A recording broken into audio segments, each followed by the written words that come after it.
Viewers, সকলকে শুভেচ্ছা। আজকে আমরা আরেকটা নতুন রেসিপি নিয়ে চলে আসলাম। আজকে আমরা করব আলুর দম। দেখতেই পাচ্ছ, প্রথমে আমি আলুগুলো এরকম কিউব কিউব করে কেটে ধুয়ে নিয়েছি। এখন কেটে রাখা আলুগুলোতে আমি সামান্য পরিমাণে হলুদ গুঁড়ো ও সামান্য পরিমাণে লবণ নিয়ে ভালো মতো মেখে নেব। এইভাবে লবণ ও হলুদ দিয়ে আলুগুলো মেখে নিয়ে 2 থেকে 5 মিনিট রেখে দিব। এবারে কড়াইয়ে অল্প পরিমাণে তেল গরম করে নেব। আমি তেলটা আগেই গরম করে রেখেছিলাম। এখন মাখানো আলুগুলো এতে দিয়ে দিব।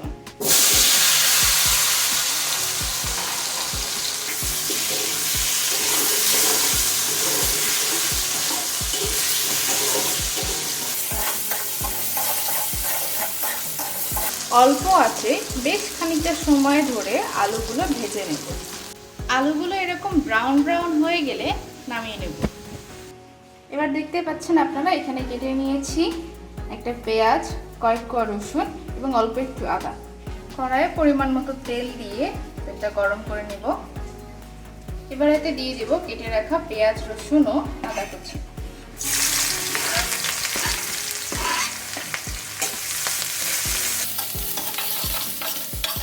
পেঁয়াজ রসুন এরকম ভাজা ভাজা হয়ে গেলে তাতে দিয়ে দিব সামান্য পরিমাণে পানি।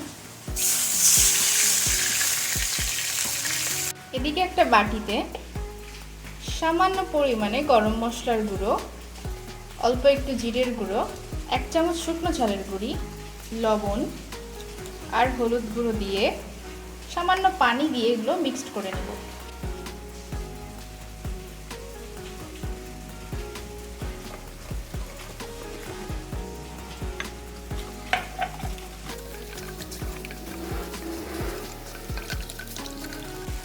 এবারে মিক্স করা মশলাটা কড়াইয়ে ঢেলে দিব।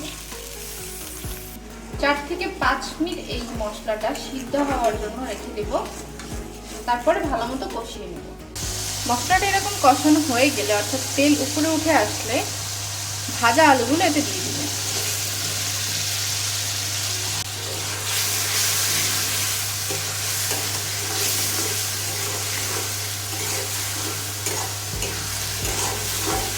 এবারে সামান্য পরিমাণে পানি দিয়ে ঢেকে দিব সিদ্ধ হওয়ার জন্য। 4 থেকে 5 মিনিট পর পানিটি এরকম শুকিয়ে আসলে আমরা নামিয়ে নেব। তৈরি হয়ে গেছে মাখা মাখা ঝোলের আলুর দম।